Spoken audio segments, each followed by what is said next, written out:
Boa noite, está no ar o Notícias da Hora pela sua TV Tiradentes. Ministro Gilmar Mendes não descarta eleição indireta no Amazonas e diz que há possibilidade jurídica de acontecer nova mudança no processo eleitoral. O presidente do Tribunal Superior Eleitoral, ministro Gilmar Mendes, cumpriu uma série de compromissos na capital amazonense nesta quarta-feira, o mais importante na sede do TRE Amazonas, onde conferiu o andamento do processo eleitoral para a eleição suplementar no estado. Apesar de ficar satisfeito com o que viu, o ministro Gilmar Mendes não descartou nova mudança no processo eleitoral. Segundo o presidente do TSE, ainda há possibilidade jurídica de haver eleição indireta no estado para a escolha do novo governador. Em termos de possibilidade jurídica, sim. É evidente que se a matéria pende de julgamento, nós temos que esperar um julgamento definitivo. Em tese, sempre é possível, enquanto houver vida, há esperança, né? O ministro do TSE, Gilmar Mendes, disse que para resolver de forma definitiva a eleição no Amazonas, seria preciso que a Corte Superior se manifestasse referendando a liminar do ministro Celso de Mello em promover eleições diretas no estado. O ministro também falou sobre os recursos que estão pendentes na Suprema Corte Eleitoral e citou o caso de José Mello. Como nós retomamos a atividade no dia 1º, não acredito que o acordo esteja pronto. Durante a coletiva, o presidente do Tribunal Regional Eleitoral, desembargador Iedo Simões, explicou sobre a decisão recente do TRE que impugnou a candidatura do vice da chapa de Rebeca Garcia, Abdallah Frache. A substituição interessa ao partido. Se ele não substituir, a chapa não concorre. Então, há uma necessidade de ele substituir. Os prazos estão aí. É lógico que nessa eleição suplementar, os prazos foram diminuídos, os prazos, né? E eles têm o prazo está dentro do calendário eleitoral para a substituição. Ao final da coletiva, questionado sobre a declaração do ex-presidente Lula concedida à Rede Tiradentes, que mencionou sobre o financiamento de campanha por empresários que continuaria no país, inclusive no Amazonas, Gilmar Mendes defendeu a necessidade da reforma política eleitoral. Eu tenho enfatizado muito isso. A necessidade da reforma política eleitoral. E temos defendido, e há até um consenso, não só por parte da direção direta do tribunal, mas também da parte dos corregedores, por exemplo.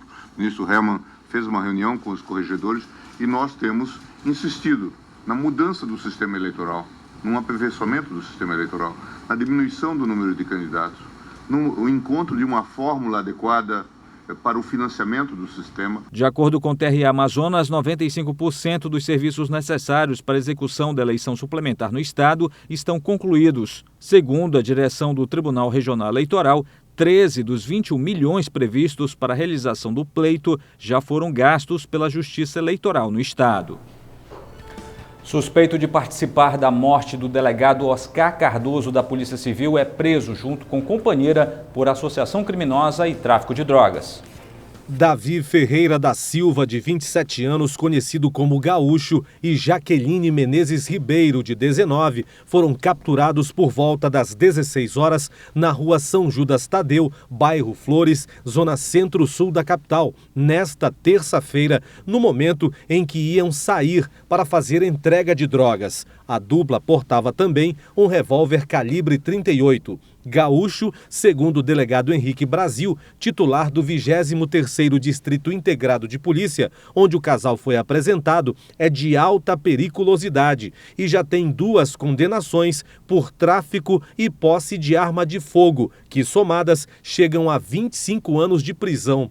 Ele também é envolvido na morte do delegado da Polícia Civil, Oscar Cardoso Filho, ocorrido em 9 de março de 2014, no bairro São Francisco, zona sul de Manaus. Ele foi preso em 2014, no decorrer das investigações da morte do Dr. Oscar.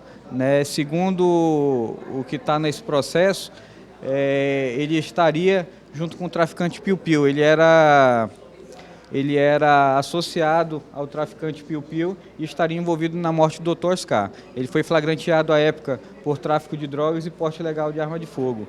Jaqueline Menezes, inclusive, está grávida de 6 meses. As investigações em torno do casal iniciaram após denúncia anônima. Gaúcho ainda tentou resistir à prisão, segundo o delegado Henrique Brasil. No primeiro momento, ele negou, disse que não tinha nada, escondeu a arma de fogo debaixo do banco do carro, né? Mas quando a equipe encontrou a arma de fogo, ele ainda tentou resistir à prisão e aí foi preciso que a equipe utilizasse a força necessária para contê-lo e algemá-lo, e encontrou dentro do carro, né, esses 7 quilos de droga que estão sendo apresentados. No momento da prisão, além da arma, o casal portava 26 pedras de cocaína e 5 tabletes de maconha. Davi e Jaqueline foram autuados em flagrante por associação criminosa e tráfico de drogas. Agora, o casal vai para a audiência de custódia no Fórum Enoque Reis. O FAM divulga início das inscrições para o processo seletivo contínuo. Os estudantes do ensino médio devem ficar atentos ao prazo de inscrição para o processo seletivo contínuo, o PSC da UFAM, que começa no dia 11 de agosto. Mas antes disso, quem precisa de isenção do pagamento precisa se apressar, como explica a diretora da Comissão de Concursos da UFAM, Ana Lúcia Galota. As inscrições, elas têm início no dia 11 de agosto e término no dia 1º de setembro. É muito importante que o candidato leia o edital. Para os candidatos da terceira etapa, eles têm um período de pedido de isenção de taxa de inscrição, aqueles que estudam na capital, no dia 31 e dia 31 de julho e 1º de agosto. Serão 2.720 vagas para as 3 etapas, divididas em 113 cursos de graduação.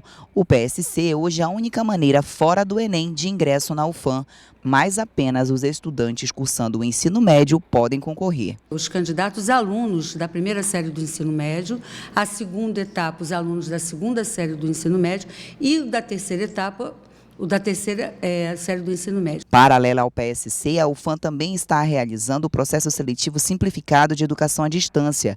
As provas já ocorrem no próximo fim de semana. Onde nós disponibilizamos 1.004 vagas em 14 polos dos estados do Amazonas, Roraima e do Acre.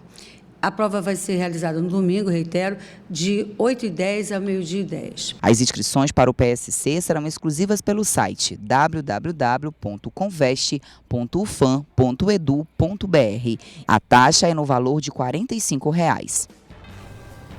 Sinetran pede abertura de inquérito na Polícia Federal para investigar paralisações surpresas do transporte público que continuam na capital. Segundo o diretor jurídico do Sindicato das Empresas de Transporte de Passageiros do Estado do Amazonas, Fernando Borges, com a paralisação realizada na terça-feira, já são 46 greves ou paralisações do transporte público realizadas na capital somente no primeiro semestre deste ano, mais que todo o ano de 2016. Não há nenhum motivo, só prejudica a população, traz prejuízo para as empresas, para o sistema, e certamente pode vir até impactar na tarifa, que vai ficar ainda mais cara e mais difícil para a população usar o transporte coletivo. O representante jurídico do Sinetran disse que o órgão formalizou pedido de abertura de novo inquérito na Polícia Federal para investigar as constantes paralisações do sistema de transporte público da cidade, que vem descumprindo determinação da Justiça do Trabalho. Em tese, esse tipo de conduta configura crime contra a sociedade, contra o direito de ir e vir, que é constitucional, e essa competência é da Polícia Federal. E a polícia já está investigando, inclusive, porque houve descumprimento de ordem judicial federal, que é a ordem judicial que foi dada pela Justiça do Trabalho para que não houvesse mais esse tipo de paralisação. Só com multas, o Sindicato dos Trabalhadores Rodoviários já acumula mais de R$1 milhão em dívidas. O Sinetran diz que não há motivos para as manifestações radicais com a suspensão do serviço de transporte público, uma vez que os pagamentos da categoria estão regularizados e ainda com o segundo melhor salário do país. São paralisações surpresa, que pegam de surpresa a população, prejudicam as pessoas, geram transtornos para a economia da cidade, e nós não temos como saber qual é a intenção deles, o que nos leva a acreditar que pode haver algum viés político por trás disso. A reportagem da Rede Tiradentes não conseguiu contato com os representantes do Sindicato dos Trabalhadores Rodoviários até o fechamento desta matéria. Atualmente, o sistema de transporte público da cidade atende mais de 700 mil usuários todos os dias.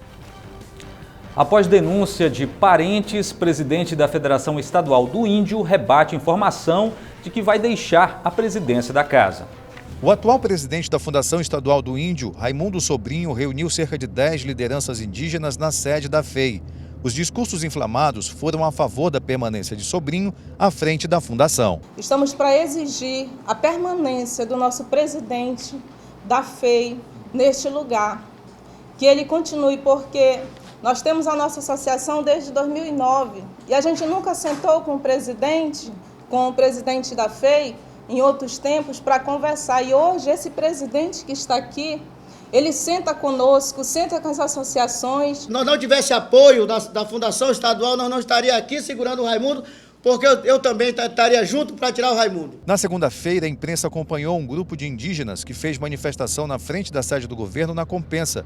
Na oportunidade, os indígenas relataram a insatisfação com a administração do presidente da FEI e, por conta disso, pediram a exoneração dele do cargo ao governador Davi Almeida. Para Sobrinho, a desavença entre parentes indígenas é ruim para todos. Explicou que não foi procurado por nenhuma dessas lideranças para discutir os problemas e possíveis soluções, que estaria tranquilo quanto ao trabalho realizado e esclarece que foi conduzido por conta do voto da maioria das lideranças indígenas do Amazonas. Nada contra, tá? Nada contra se manifestarem. O que eu tenho como encaminhamento, entendeu? É que esses grupos deveriam nos procurar, como foi bem falado, sentarmos aqui, eles apontarem o que é a insatisfação deles, tá? E aí, assim, a gente poder entender e, se possível, resolver, tá? Porque nós estamos aqui para tentar solucionar todos os problemas que é possível ser solucionado. O fato é que as lideranças indígenas precisam discutir como resolver problemas em comum. A desavença entre si mais prejudica do que traz benefícios. Polícia prende integrante de quadrilha que atuava em roubos a componentes eletrônicos e informática. Eugênio Ferreira Lima, filho de 35 anos, foi preso, acusado de fazer parte de 2 roubos, um em março e outro em junho deste ano. Ele, segundo as investigações, trabalhava em uma empresa de montagem e componentes para computador e passava informações para os demais membros da quadrilha. O titular da delegacia especializada em roubos, furtos e defraudações, Adriano Félix, explica como eles atuavam. Essas cargas, a maioria das vezes, elas vinham de avião. Havia um funcionário do aeroporto, no aeroporto, já dando as informações para o Eugênio, que é o Roberto, onde ele foi indiciado também por roubo majorado e associação criminosa. E a partir daí o Eugênio entrava em contato com o Will, que era o chefe dessa organização, para que pudesse chamar os outros indivíduos que praticariam o roubo, né? Os roubos ocorriam logo após a saída dessa carga de uma transportadora. Segundo as investigações, foram roubados mais de 4.300 microprocessadores, que foram avaliados em mais de 3 milhões de reais. A gente percebe funcionários de vários setores, funcionários aduaneiros dentro do aeroporto, funcionários da própria empresa que era vítima, né? Onde tinha a informação do valor da nota fiscal que chegava. Eles escolhiam o material que tinha fácil revenda, que são microprocessadores, que ocorreu agora, mas em março também ocorreu um furto de microprocessadores no valor de R$780 mil. A polícia acredita que o crime já ocorria há bastante tempo e agora investiga a participação de comerciantes do centro da cidade que compravam esses produtos, mesmo sabendo que eram roubados. A equipe da DRF já está fazendo um trabalho investigativo em cima desses comerciantes, empresários lá do centro, que estão recebendo essa res furtiva, e logo daremos mais informações. Eugênio vai responder pelos crimes de roubo majorado e organização criminosa. Mais de 1.000 motoristas transportam estudantes clandestinamente. Mototaxistas piratas continuam atuando de forma irregular na cidade de Manaus. As informações são de representantes do Sindicato dos Trabalhadores no Transporte Escolar do Estado do Amazonas e mototaxistas, respectivamente. Robson de Jesus, que atua nas ruas de Manaus há 15 anos como mototáxi, diz que a mobilidade e a pirataria são os maiores problemas enfrentados pela categoria na capital. As principais dificuldades hoje que nós enfrentamos são a pirataria, né? O mototaxista ilegal, e a mobilidade no trânsito hoje. Outro incômodo, segundo Robson de Jesus, é o uso da imagem da categoria por criminosos em assaltos e outros delitos na cidade. Incomoda muito, porque O mototaxista, que é mototaxista, ele tem colete laranja, moto laranja, capacete laranja e numeração no colete e na moto e no capacete. Esses são os mototaxistas verdadeiros. Os motoristas também reclamam dos clandestinos. Para Silvânio Carvalho, é preciso dar mais valor ao transportador escolar. Nós temos muitos problemas com transportes irregulares. Nós gostaríamos muito que esses transportadores se legalizassem, de forma que nós pudéssemos também demonstrar para os pais que nós somos uma categoria de responsabilidade. O superintendente municipal de transportes urbanos, Ronaldo Brito, afirma que o órgão tem atuado para combater os condutores clandestinos nas ruas de Manaus. Nós estamos diuturnamente na área, fiscalizando não só os mototaxistas ilegais, mas todos os modais que estão trafegando na cidade de forma irregular. A fiscalização está mais intensa, Nós estamos cobrindo praticamente todas as zonas da cidade, fiscalizando todas as zonas da cidade. Na manhã desta quarta-feira, motoristas e mototaxistas foram homenageados pela SMTU por conta do Dia do Motorista e do Motociclista, comemorados nos dias 25 e 27 deste mês, respectivamente. A programação contou com palestras sobre qualidade de vida no trabalho e reconhecimento a trabalhadores que se destacaram nas atividades. Além disso, serviços de saúde foram oferecidos aos presentes. O evento ocorreu no auditório da Universidade Paulista, na zona centro-sul de Manaus. Funcionários do Banco da Amazônia alertam para fim da central de análise de crédito que pode causar prejuízos para a economia local. Funcionários do Banco da Amazônia estiveram na manhã desta quarta-feira na Câmara Municipal, onde participaram de uma tribuna popular. Os bancários do BASA alertam para o fim da central de análise de crédito no estado, que pode significar prejuízos para a economia local, conforme afirmou José Bernardo Miquiles, supervisor de recuperação de crédito do BASA. Quais os serviços que ficam prejudicados por conta dessa mudança para Rondônia? O serviço de análise de crédito, análise da recuperação de crédito, nas liberações de crédito, tudo vão ser subordinado à Rondônia.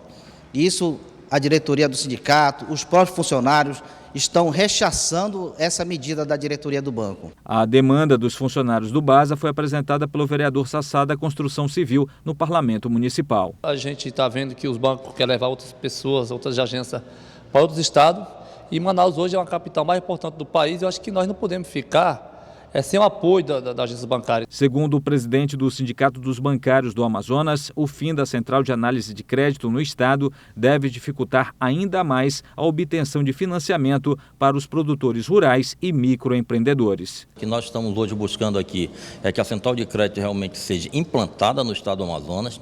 Ela já foi implantada no Acre, e ela está sendo implantada também em Rondônia. E todos os projetos da agricultura familiar, todos os projetos rurais que estão se fazendo por aqui, eles vão ter que ser deliberados ou homologados ou aprovados, como a gente possa dizer assim, lá em Rondônia. Nós temos 100% mais que o Acre de aplicações. Como é que o Acre tem uma central e o Amazonas não? A reportagem da Rede Tiradentes não conseguiu contato com nenhum representante da direção do BASA que pudesse falar sobre o assunto. As mudanças no Banco da Amazônia com a transferência da central de análise de créditos para os estados de Rondônia e Acre iniciam já no segundo semestre deste ano.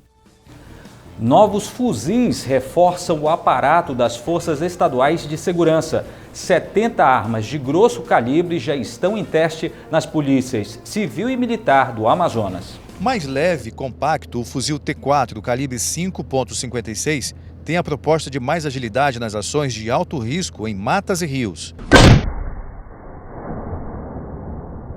70 unidades acabam de ser adquiridas pelas forças estaduais de segurança. As polícias militar e civil passam a utilizar o novo armamento a partir de agora.